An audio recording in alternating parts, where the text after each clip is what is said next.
सलाम नमस्ते सत श्री अकाल, मैं हूं रजा और आप देख रहे हैं रजा ग्राफिक की सबसे खास रिपोर्ट, अंतरराष्ट्रीय प्राइम टाइम रिपोर्ट। एक वीडियो के अंदर दुनिया की तमाम बड़ी खबर जो आपके लिए जरूरी है और आपके लिए जानना भी जरूरी है, वही हम आपके सामने खबर रखते हैं। तो इस वीडियो के अंत तक बने रहिएगा, वीडियो को पूरा देखिएगा। दोस्तों बता दूं कि चाइना पूरी दुनिया के लिए खतरा है। अमेरिका जब चाइना से डर रहा है तो भारत के लिए चाइना कितना बड़ा खतरा होगा।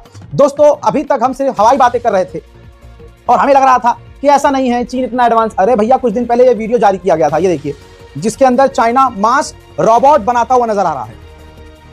ये कहा गया कि चाइना ये सिर्फ डराने के लिए कर रहा है, लेकिन चीन और अमेरिकी और जर्मन और पूरी दुनिया की तमाम इंटेलिजेंस रिपोर्ट से यह खुलासा हुआ है कि चाइना रोबोट लड़ाई वाले, जंग में लड़ने वाले और एक तरह से मिलिट्री रोबोट बना रहा है। ये कुछ दिन पहले जारी किया गया था वीडियो, हल्के में लिया। दोस्तों अब LAC पर भारत और चीन की सीमा के करीब दावा यह है कि इसको किसी भारतीय फौजी ने रिकॉर्ड किया या भारतीय सीमा के अंदर से रिकॉर्ड किया। चाइना ने LAC पर रोबोट तैनात कर दिया है। सबसे बड़ी खबर और विजुअल आपके सामने, ये देखिए दोस्तों। उफ, ये चाइना कितना एडवांस हो चुका है। भारतीय सीमा के पास चीनी जासूसी रोबोट, वायरल वीडियो में दावा किया जा रहा है और अब ये एक बहस का मुद्दा बन चुका है।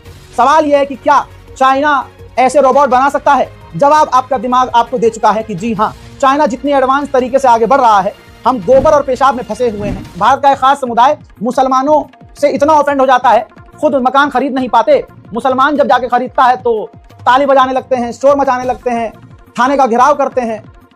कोरोना जैसी बीमारी आती है तो पैखाने को, जानवर के टट्टी को, पैखाने को, पेशाब को दवाई बता दिया जाता है। हम गू, मूत और नफरत में फंसे हुए हैं और चाइना हमारी भारत माँ के लिए कितना बड़ा खतरा बन रहा है, इस पर वो खास समुदाय नहीं बोलेगा। हजरात, अगर आप रजा ग्राफिक देखते हैं तो इसकी वजह यही है कि हम आपको सच दिखाते, सच बताते हैं। बहुत सारे लोगों को, मैंने कुछ टिकटॉकियों को और कुछ रील वालों को देखा है जो आड़ी टेढ़ी बात करते हैं, जो सच खबर बताते भी हैं। मेरे जैसे और भी लोग हैं जो सच दिखाते हैं, कुछ यूट्यूबर्स, तो उनके नाम पर अब व्यूज कमाए जा रहे हैं कि भाई उन्होंने खबर गलत बताई थी। हजरात, आपको एक और सच्चाई का सामना करवाऊं और आप खुद ही वेरीफाई करेंगे कि रजा ग्राफी आपको कितनी क्लियर और पारदर्शिता के साथ खबर दिखा रहा है। मैंने आपको कल बताया था कि पाकिस्तान मदद भेज रहा था श्रीलंका। हमने पाकिस्तान के लिए एयर स्पेस बंद किया हुआ था, लेकिन ये जहाज जब श्रीलंका के लिए उड़ान भरता है और परमिशन जब हमसे मांगता है तो हमने परमिशन दे दी थी और हमारे ही एयर स्पेस का इस्तेमाल करके पाकिस्तान का जहाज श्रीलंका पहुंचा और मदद देकर आया। लेकिन आदत से मजबूर इस पाकिस्तान ने इल्जाम ये लगाया कि हमने, यानी भारत ने, पाकिस्तान के जहाज को हवाई रास्ता नहीं दिया मदद भेजने के लिए, जिसके बाद भारतीय विदेश मंत्रालय के द्वारा पाकिस्तान के मुंह में मूता गया और ऑफिशियली कहा गया कि यह सरासर झूठ है।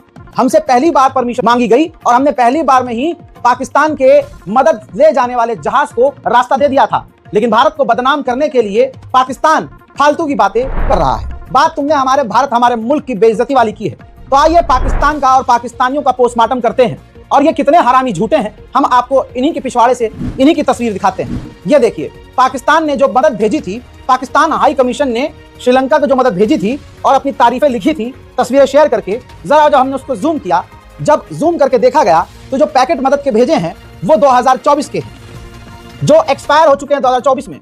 यानी जो 2024 में एक्सपायर हुआ सामान है, एक्सपायर सामान पाकिस्तान श्रीलंका को भेजकर, वो भी भारत के रास्ते, भारत को बदनाम करके श्रीलंका को मदद देकर तुर्रमखा बन रहा है। लेकिन औकात पाकिस्तान की यह है कि पाकिस्तान अपना एक्सपायर सामान श्रीलंका को दे रहा है और भारत की बुराई कर रहा है।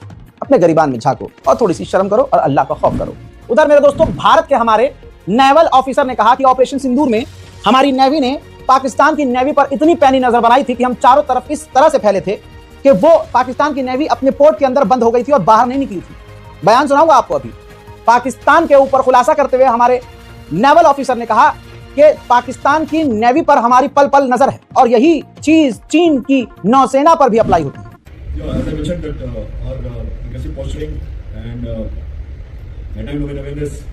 as to what is happening where, ensure that the Pakistan Navy never came out. After the Sindhu, as I said, we are maintaining the operation tempo. We are ensuring that the maritime domain awareness is complete. We exactly know where are the Pakistani naval units deployed, and maritime domain awareness in the maritime warfare. उधर Russia ने किया है confirm कि जो दिल्ली यानी भारत को रूस तेल दे रहा है वो टेम्परेरी कम हो सकता है, यानी कम हुआ है। बात बिल्कुल क्लियर कर दूं, कहा था हमारा वाला झुकेगा नहीं और मोदी जी ने कहा था कि हम तो तेल लेते रहेंगे, अपनी सरकार से कहलवाया था कि हम डरते नहीं हैं, तेल लेते रहेंगे, तो रशिया हमारा दोस्त है, जहां से फायदा होगा वहां से लेंगे। लेकिन कम तो हुआ है क्रिमिनल ने कंफर्म किया है, भले ही ये टेम्परेरी कम हुआ है। अब भारत आने वाले हैं व्लादिमीर पुतिन। ऐसे में रूस ने बड़ा खुलासा किया है और अगर भारत ने इसका सही फायदा उठाया तो हम काफी मजबूत होंगे। रशिया के विदेश मंत्रालय के द्वारा कहा गया है Su-57 दुनिया का top most powerful fighter jet है और S-400, 500 भी खतरनाक डिफेंस सिस्टम है और भारत से बातचीत के एजेंडे में ये शामिल है। कहा जा रहा है कि भारत को यह ऑफर किया जा सकता है। उधर नो लिमिट पार्टनरशिप ऑफर कर दी है।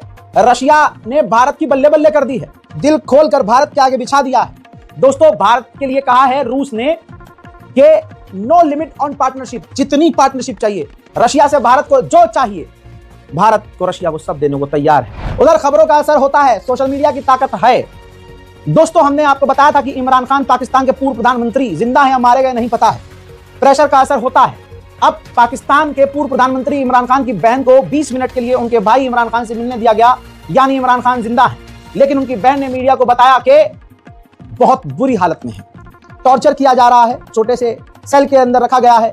और मेरे भाई इमरान खान ने बताया ये सब कुछ पाकिस्तान के आर्मी चीफ आसिम मुनीर के कहने पे हो रहा है। मैडम, इतना बताइएगा कि खान साहब की सेहत कैसी है, वो कैसे लगे आपको, क्या बात की उन्होंने? सेहत अल्हम्दुलिल्लाह ठीक है, मगर जो भी वो उन्होंने बड़े गुस्से में थे, कहते हैं कि हमें ये मेंटल टॉर्चर कर रहे हैं और सारा दिन कमरे में बंद, थोड़ा सा बाहर निकल सकते हैं, कोई किसी से कम्युनिकेशन नहीं। कहते हैं कि आसिम मुनीर जिम्मेदार है, ये सब कुछ हो रहा है। बाकी कितनी देर मुलाकात रही है मैडम आपकी? अच्छा, सेहत उनकी ठीक है। पाकिस्तान जहां पड़ोस के देशों पर आतंकवाद का इल्जाम लगाता है, इस इल्जाम में खुद की फट के चार हो गई है। कल फिर से पाकिस्तान के खैबर पख्तूनख्वा के इलाके में धमाका हुआ। इस धमाके में नया कुछ नहीं था, नया लेकिन ये निकल के आया है सामने। धमाके तो रोज ही हो रहे हैं। इस धमाके में हुआ ये कि खैबर पख्तूनख्वा में जो 4 लोग मारे गए, उसमें पाकिस्तान का एक सीनियर ऑफिशियल भी मारा गया। अब मैं आपको सैटेलाइट इमेज दिखा रहा हूं, ध्यान से देखिए। पाकिस्तान कह रहा है कि ऑपरेशन सिंदूर में उसकी लाल नहीं की है हमने। दोस्तों, ये देखिए, उसने हमारी मिसाइलों से जो नुकसान हुआ है उसको रिपेयर अब जाकर किया है। अब जाकर आप बिफोर आफ्टर देखिए कि हमने जब फोड़ा है तो कैसा हाल था और अब जाकर उसने उन साइट्स को दोबारा से रिबिल्ड किया है, बनाया है। तालिबान ने कुछ ऐसा काम किया है, एक इस्लामी कानून के नाम पर ऐसा काम किया जिसकी चर्चा दुनिया में हो रही है। हजरात, अफगानिस्तान के अंदर एक व्यक्ति ने एक बच्चे के परिवार के 13 लोगों को कत्ल कर दिया। उस पूरे परिवार में एक 13 साल का छोटा सा बच्चा बचा। तालिबान ने जांच पड़ताल की, उसे गिरफ्तार किया जो 13 लोगों का कातिल था। ऐलान किया कि इस्लामी अंदाज में पब्लिक के सामने उसको सजा दी जाएगी। और फिर हुआ यह कि उस 13 साल के बच्चे से तालिबान सरकार ने उसके 13 घर वालों के जो कातिल था उसको गोली मरवा दी। 13 साल के बच्चे से कातिल को गोली मरवाई और यह सजा पब्लिक डोमेन में दी गई, पब्लिक प्लेस में दी गई और ऐलान करके दी गई। और इस सजा को अपनी आंखों से लाइव देखने के लिए, तस्वीर देख लीजिए, 80,000 अफगानिस्तान के लोग वहां मौजूद थे।